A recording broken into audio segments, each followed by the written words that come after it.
Nacházíme se na Dobříši, nějakých 5 minut pěšky od náměstí.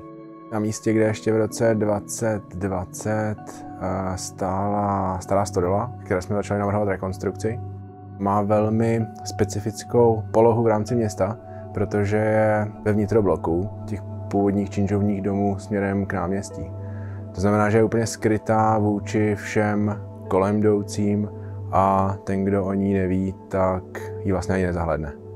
Velmi rychle jsme se shodli na tom, že chceme zachovat tu původní věc, že ji chceme okopat, že ji chceme přiznat v té nejryzejší formě, která jde, a že dovnitř vložíme dřevostavbu takovou, abychom se nemuseli potýkat s těmi technologickými nedostatkama, která by eventuálně měla rekonstrukce.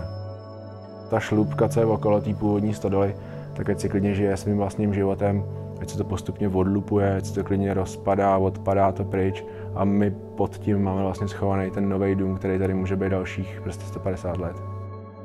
To zásadní rozhodnutí ohledně vložení novostavby do kamenného torza, co jsme očistili, sebou neslo určitý omezení. Báli jsme se toho, že ohrozíme základy toho původního objemu. To znamená, že jsme se nemohli přiblížit úplně blízko a zároveň ta novostavba měla být lehká. Bylo jasný, že to bude dřevostavba, bylo jasný, že to musí být někdo lokální. A tím pádem jsme začali spolupracovat s Pilou Martinice. Ten dům jako takový tak je obdélníkovýho půdorysu, v delší straně tak je sever-jih. To znamená, že má velmi dlouhý východní a západní fasádu. My jsme umístili obytnou místnost přesně mezi ty dva průjezdy, přes ty velký klenutý otvory. A umístili jsme tam ještě velký okna, protože jsme nechtěli zasahovat do těch fasád a dělat tam nějaký umělý další jako díry, protože bychom mohli ohrozit tu původní konstrukci stodoly.